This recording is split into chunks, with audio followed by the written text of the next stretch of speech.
Friend, நம்ம Sathya easy குக்கிங்கில் நம்ம இன்றைக்கி பார்க்க போகிறது ராகி களி நம்ம எப்படி செய்ய போகிறோம் தான் நம்ம இப்போ இந்த வீடியோவில் பார்க்க போகிறோம். அதுக்கு முன்னாடி நம்மளோட சேனலை சப்ஸ்கிரைப் பண்ணாமல் இருந்தால் சப்ஸ்கிரைப் பண்ணிக்கோங்க. சத்யா ஈஸி குக்கிங், ஓகேங்களா? இதை ராகி களியும் செய்யலாம், அதை வச்சு கூழ் கூட நம்ம அழகாக செஞ்சு குடிக்கலாம், ஓகேங்களா? ரொம்ப ஹெல்த்தியான ரெசிபி. அதை எப்படி செய்யுதுன்னு பார்க்கலாம். ஃபஸ்ட்டு ஒரு பாத்திரம் எடுத்துக்கலாம், ஓகேங்களா? பாத்திரம் எடுத்துகிட்டு 1 கப் அளவுக்கு நான் பச்சரிசி எடுத்துருக்கேன். நீங்கள் பச்சரிசி இல்லை பூங்கலரிசி எது வேணாலும் எடுத்துக்கலாம், அது உங்களோட சாய்ஸ் தான், ஓகேங்களா? நான் இப்போது பச்சரிசி எடுத்துருக்கேன். பச்சரிசி 1 கப் போட்டுட்டு ஜஸ்ட் நம்ம என்ன பண்ணிக்கலாம், அந்த அரிசியை தண்ணி ஊற்றிட்டு நல்லா வாஷ் பண்ணிக்கலாம், ஓகேங்களா? இப்போ ஜஸ்ட் நான் வாஷ் பண்ணிக்கிறேன். இப்போ நான் வாஷ் பண்ணிட்டேன், ஓகேங்களா? வாஷ் பண்ணதுக்கப்புறம் இந்த ரைஸுக்கு தேவையான அளவுக்கு நம்ம உப்பை இப்போவே ஆட் பண்ணிக்கலாம், ஓகேங்களா? இப்போ நம்ம என்ன பண்ணலாம், அதை கேஸ் மேலே வச்சுட்டு ஜஸ்ட் நம்ம கேஸை பற்ற வச்சுட்டு அதுக்கப்புறமா இந்த அரிசியை நல்லா வேக வச்சுக்கலாம், ஓகேங்களா? அதிகமான தண்ணி வேணாம், கரெக்டான அளவுக்கு தண்ணி வச்சா தான் கரெக்டாக இருக்கும், ஓகேங்களா? மேபி அதிகமாக வச்சுட்டா கூட அதுக்கப்புறம் இந்த மாதிரி வெந்ததுக்கப்புறமா அந்த தண்ணியை நம்ம கொஞ்சமாக கூட ரிமூவ் பண்ணிக்கலாம், ஓகேங்களா? ஆனால் இந்த அளவுக்கு தண்ணி இருந்தாலே ஓகே. இப்போ சாதம் ஓரளவுக்கு நல்லா வெந்துருச்சு, ஓகேங்களா? வெந்ததுக்கப்புறமா நான் கொஞ்சம் டேஸ்ட்டு பார்த்ததில் உப்பு கொஞ்சம் கம்மியாக இருக்குது, ஓகேங்களா? அதனால் நான் உப்பு இப்போ கொஞ்சம் போட்டுக்கிட்டேன். இந்த மாதிரி உப்பு இப்போவே நம்ம சரி பார்த்துக்கணும், ஓகேங்களா? இது கெவுரு மாவுன்னு சொல்லுவாங்க, ராகி மாவுன்னு சொல்லுவாங்க, ஓகேங்களா? இந்த ராகி மாவுன்னு கேட்டால் ஷாப்ஸ்லலாம் கூட இப்போ இதை கொடுக்குறாங்க, ஓகேங்களா? சாப்பாடு இப்போ ரொம்ப சூப்பராக பஞ்சு போல் பூ மாதிரி அழகாக இந்த மாதிரி நம்ம வேக வச்சு ரெடி பண்ணிக்கணும். ரெடி பண்ணதுக்கப்புறமா இந்த ராகி மாவை நம்ம என்ன பண்ண போகிறோம், இந்த ரைஸோட கொஞ்சம் கொஞ்சமாக போட்டு நம்ம மிக்ஸ் பண்ணிக்கணும், ஓகேங்களா? கொஞ்சம் கொஞ்சமாக போட்டு நம்ம மிக்ஸ் பண்ணாதான் அது கெட்டி கெட்டியாக ஆகாமல் நல்லா வரும், ஓகேங்களா? இப்போது செகண்ட் டைமு இன்னும் கொஞ்சம் மாவு போட்டுட்டு நம்ம மிக்ஸ் பண்ணிக்கலாம். இந்த மாதிரி கொஞ்சம் கொஞ்சமாக நம்ம மாவு போட்டு மிக்ஸ் பண்ணும் பொழுது தான் அது மிக்ஸ் பண்ணுறதுக்கு ரொம்பவே நல்லாயிருக்கும், ஓகேங்களா?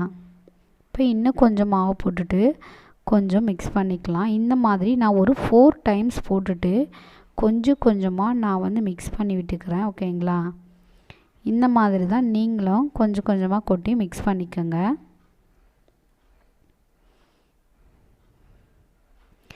இப்போது நல்லா அது மிக்ஸ் ஆகிடுச்சு, ஓகேங்களா? மிக்ஸ் ஆனதுக்கப்புறமா நம்ம கொஞ்ச நேரம் சிம்மில் வச்சுட்டு அந்த மாவோட பச்சை வாசனை போகணும். அப்போ தான் சாப்பிடும் பொழுது ரொம்பவே நல்லாயிருக்கும், ஓகேங்களா?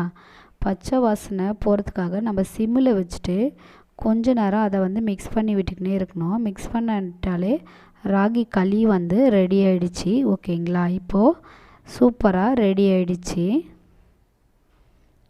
நீங்களும் ட்ரை பண்ணுங்கள்.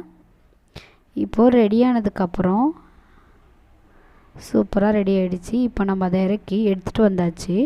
எடுத்துகிட்டு வந்ததுக்கப்புறமா நம்ம அழகாக அதை எப்படி மொத்த மாதிரி அழகாக பண்ணுறது அப்படின்னு நம்ம பார்க்கலாம், ஓகேங்களா? வாங்க. ஃபஸ்ட் நம்ம ஒரு பாத்திரம் எடுத்துக்கலாம். பாத்திரம் எடுத்துகிட்டு அதில் இந்த களியை போட்டுட்டு இந்த மாதிரி அந்த பாத்திரத்தை லைட்டாக நம்ம ஷேக் பண்ண அழகாக உருண்டையாக நம்மளுக்கு ஒரு ஷேப் கிடச்சிடும், ஓகேங்களா? பாருங்கள், இப்போ சூப்பராக அழகாக ரவுண்டாக ஒரு ஷேப் கிடச்சிருச்சு. நம்ம ரொம்ப ஹெல்த்தியான ரெசிப்பியும் நம்ம செஞ்சிட்டோம், ஓகேங்களா?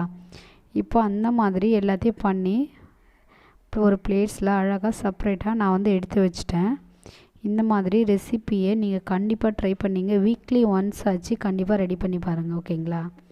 இப்போது நம்ம ரெடி பண்ண அந்த களியை நம்ம என்ன பண்ண போகிறோம், கூழ் மாதிரி அழகாக எப்படி செஞ்சு குடிக்கிறது அப்படின்னு நம்ம இந்த வீடியோவில் பார்க்க போகிறோம், ஓகேங்களா? இப்போ இந்த 2 மொதையில் எடுத்துகிட்டு கொஞ்சமாக வாட்ரு ஊற்றிட்டு அதை இந்த மாதிரி நம்ம கரைச்சிக்கலாம், ஓகேங்களா? கண்டிப்பாக இது ரொம்ப ரொம்ப ஹெல்த்தியான ரெசிப்பிங்க, ஓகேங்களா? வீக்லி ஒன்ஸ் ஆச்சு நம்ம இதை கண்டிப்பாக ட்ரை பண்ணணும். இப்போ இதை நல்லா நான் மிக்ஸ் பண்ணிட்டேன், ஓகேங்களா? மிக்ஸ் பண்ணதுக்கப்புறமா சால்ட் கொஞ்சம் கம்மியாக இருக்குது. அதனால் நான் என்ன பண்ணுறேன், கொஞ்சமாக சால்ட் ஆட் பண்ணிவிட்டு மிக்ஸ் பண்ணி விட்டுக்கிறேன். மிக்ஸ் பண்ணதுக்கப்புறமா இந்த தயிர் இந்த கூழுக்கும் இந்த தயிரை நம்ம மிக்ஸ் பண்ணும்போது தான் டேஸ்ட்டு ரொம்ப சூப்பராக அல்டிமேட்டாக இருக்குங்க, ஓகேங்களா? இந்த மாதிரி அந்த கூழோட இந்த தயிரை நல்லா மிக்ஸ் பண்ணி விட்டுக்கலாம், ஓகேங்களா? இப்போ நல்லா மிக்ஸ் ஆகி சூப்பராக வந்துடுச்சு. இந்த மாதிரியான ரெசிபிக்கு கண்டிப்பாக சத்யா ஈஸி குக்கிங்கை சப்ஸ்கிரைப் பண்ணி என்கரேஜ் பண்ணுங்கள். ஓகேங்களா? நீங்கள் கூழ் மாதிரியும் குடிச்சிக்கலாம், இல்லை களி மாதிரி செஞ்சுட்டு அது கூட சிக்கன் மட்டன் எது வேணாலும் நீங்கள் தொட்டுன்னு சாப்பிட்லாம். ரொம்ப ரொம்ப ஹெல்த்தியான ரெசிபி. ஓகேங்களா? தேங்க்யூ.